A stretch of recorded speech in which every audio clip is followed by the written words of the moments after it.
Good morning. This is the morning news on Remote TV. I am Oluduro Jeremiah. On national news, from manufacturing, agriculture, solid mineral, retail and oil and gas to service sectors such as aviation, telecommunication and banking, the economy has not lacked policy statement and blueprint since the return of democracy 22 years ago. Yet the economy has been lethargic, growing at a pace slower than the rate of expansion of the population. The country's population was estimated at 119.3 million in 1999 when the then President Olusegun Obasanjo assumed leadership.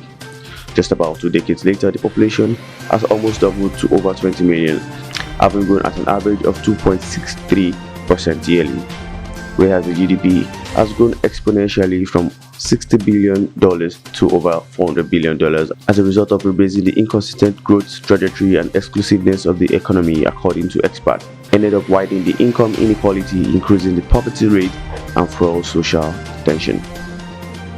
Still in national news, government suspected to be herdsmen yesterday attacked Odoke in the Boasi and Obakotara communities in Ebonyi local government area of Ebonyi state, killing 13 persons. Sources in the area said the government struck the 3 communities around 3 a.m. yesterday morning. The communities share boundaries with Ado local government area in Benue state. The resident of the area, Uchenna Opoku, said the headmen invaded the area with guns and machetes. They came into Indibasi village and started slaughtering the people. After slaughtering them, they entered Odoke. From Odoke, they went to Obanta.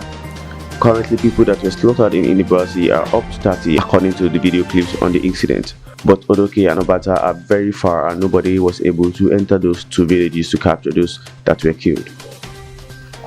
On international news, Egypt and Israel held high-level talks in both countries Sunday to shore up a fragile truce between Israel and the Hamas militant group and rebuild the Gaza Strip after a punishing 11-day war that left parts of the seaside enclave in ruins. Egyptian Foreign Minister Sameh Shoukry received his Israeli counterpart Gabi Ashkenazi in Cairo.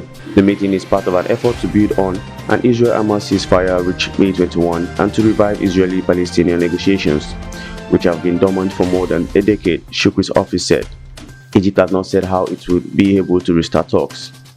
The hours-long visit was the first public one by an Israeli foreign minister to Egypt since 2008, according to the Israeli embassy in Cairo. On sport news, Hearn says Anthony Joshua won't be told what to do by the governing bodies in being ordered to fight particular fighters such as Alexander Usyk, reports BoxingNews24.com. Matchroom boxing promoter Hearn says Joshua may take the fight with Usyk 18-0 13 knockout, but he also may vacate the WBO belt if it doesn't make business sense for them. Hearn has a couple of other options that he's looking at for Joshua's next fight. Presumably those are bigger money fights than what Usyk brings to the table. Usyk is someone who will attract a lot of excitement from the fans, as he's not done anything at heavyweight to make a name for himself. Hearn and Joshua 24-1, 22 knockouts are still steaming about losing out on the Tyson Fury undisputed championship fight, and the last thing they want is for a sanctioning body to order them around. Lastly, on entertainment, popular actress Nkechi Blessing has described her suspension by the Theatre Arts and Motion Pictures Practitioners Association of Nigeria as a joke of the century. TAMPPAN has suspended Blessing and another actor, Kehinde Adams, aka Lege Miami, for fighting dirty on social media over the recent arrest of their colleague Olariwaju James, aka Papa Jesha, who was alleged to have sexually assaulted a minor. In a statement signed by actor and chairman of TAMPPAN's Guide of Directors Damola Olatunji, film directors who are members of the association were directed not to work with both actors until their suspension was lifted. However, when asked how she felt about the suspension, the actress told Sunday Scope, "I don't feel any way.